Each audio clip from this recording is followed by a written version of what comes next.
right chair. Yes, they were. Side action. Are you around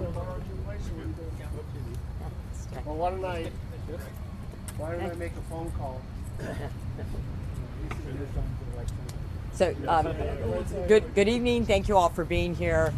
We're meeting again because we have some updates from, I was going to say last night, but I guess it was early this morning when we announced that I had been reelected for a third term to Congress. So since that point in time, as we know, Washington County results are fully in.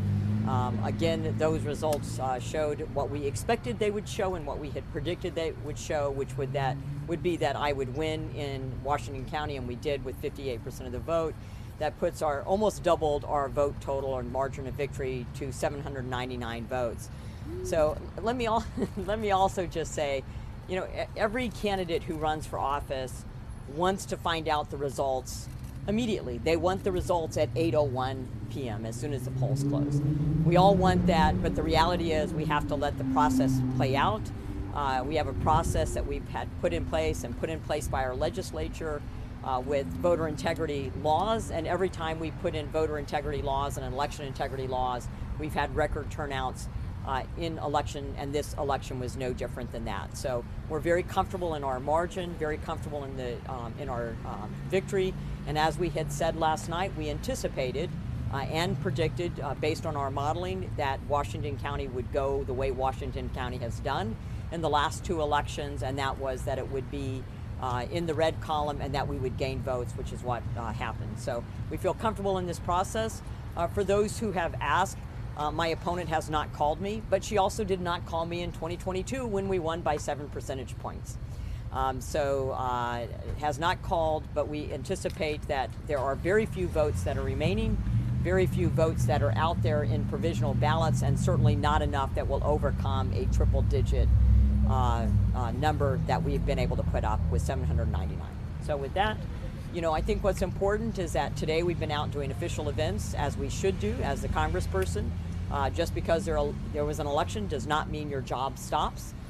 We have a mandate from the public, and that is to address high prices at the gas pump, at the grocery store, to address the border crisis and the record amounts of fentanyl coming in, and to address, crime and what's happening abroad with, two wars happening abroad. We're going to continue to address those things. We're going to get to those. And one of the things that we will be doing when we get back is to look at domestic energy production and reopening that. It will look at what steps we can do to close part of the border and find 85,000 kids that are missing that may be sex trafficked or in child labor. We will be looking at how we get the Tax Cut and Jobs Act ready for a passage next year now that we have this Senate. So those are the things that we're going to be doing and working on. And for me personally, I have a little bill called the Drug Act that I really want to get passed before the lame duck, and we're going to continue to try to push the Farm Bill through. Congresswoman, thank you for doing this. Now, this isn't your first time in a polls race looking back at 2020. Do you think a recount will be called, and how do you think, if it will, impact the results of the race?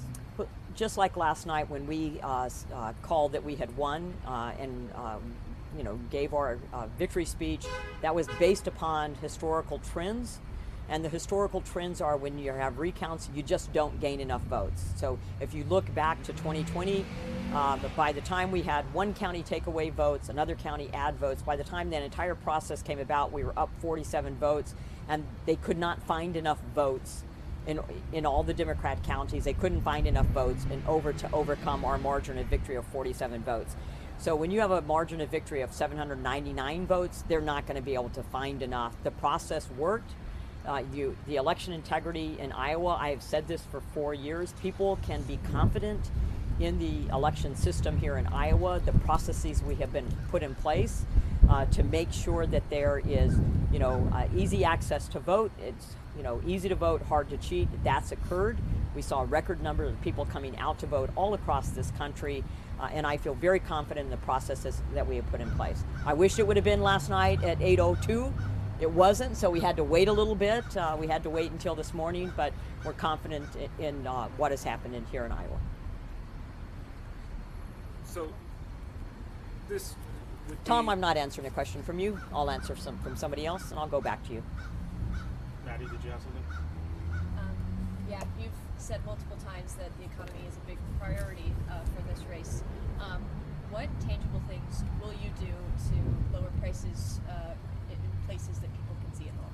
So first and foremost, I think we talked about the Farm Bill, trying to get the Farm Bill across and talking about the trade options that are available in the Farm Bill to help our ag economy. Two, energy production. So I think that we're going to be able to open up. We haven't had leases on federal or public land in the Biden administration. I think now that there's a change in what's happening in 2025, there may be more receptiveness to getting some of those things done even this year.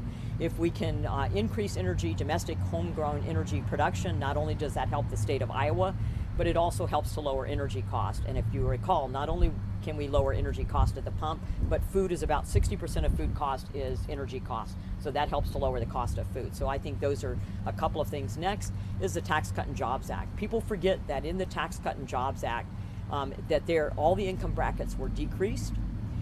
And the child care tax credit was doubled. So if it is allowed to expire, the child care tax credit decreases, so people won't be able to get as much of that deduction, and tax brackets would go up. So that means next year, if it's not reauthorized, then people's take-home pay would be less because they would have more taxes removed. So those are very simple things. And then other pro-growth policies, which we had in place before, adopting those, especially as we go into 2025. And then the Drug Act.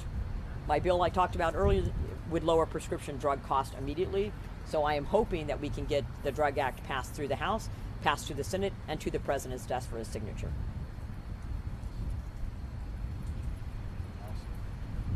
Congresswoman, your opponent made a strong push among University of Iowa students to get out and vote for her. Why didn't you make a similar push with university students? Oh, we were on the university campus. We were there. We were in YouTube and other channels for university students. But I also think that university students are concerned about their future. So they're concerned about high prices.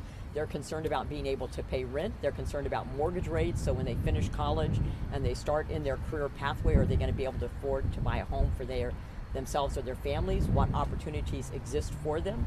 So I think college students are concerned about all of those things. So it was a message I think that resonated. This race being called in that Iowa's ahead of its Congressional delegation. What does that show about Iowa? I'm sorry, what was your question? I couldn't hear it. So this race, what it's called, will mean that Iowa's keeping its Republican Congressional delegation. What does that show about Iowa? I think what it really shows is that the Democrat Party was tone deaf. So my opponent in a Cedar Rapids Gazette article thought the two most important issues on this election were abortion and education. But when you're out talking to people and you're meeting with people and you're in their communities, what people were concerned about was high prices. They were concerned about the border. They were concerned about fentanyl because it was affecting everybody in their community.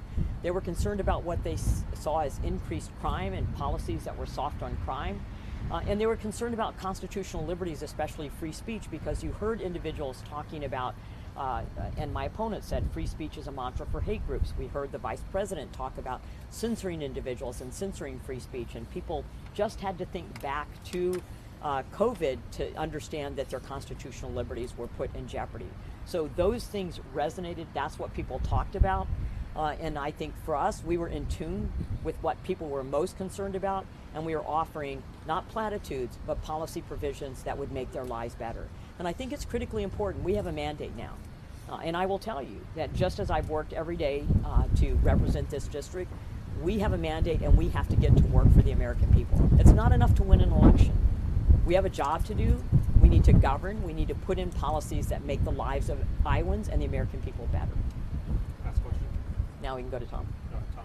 So was wondering what the prospects might be for a farm bill with the lame duck Congress, and you mentioned Republicans taking the majority in the Senate. Still too close to say how the House is going to swing, but any idea what that looks like now with the Republican Senate? Well, let me just remind people that the House has done its job, and we put forth language, put forth a farm bill.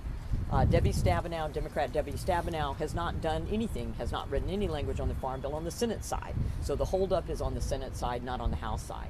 We're hoping that now that the election is over and there's been a change, that she will get onto the process of doing the work on the Senate side where we can pass a farm bill. So we'll continue to work and push on it on the House side. but it's going to be on the Senate side where the holdup is, and so that we're looking for that. Senator Grassley is not sure why Senator Stabenow hasn't done anything on the Farm Bill, but I know that he will push on that end too. If not, we'll have an extension, which some of those provisions in the Farm Bill we actually put into our continuing resolution. So some of those have been extended, but it's possible then that we would have to do a one-year extension for the Farm Bill and then go into 2025 to get the Farm Bill done. Okay. Thank you all. Thank you very much.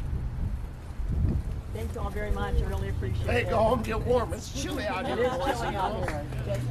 Say hello to your wife again. Thank you. Thanks so much. Really appreciate you being out here.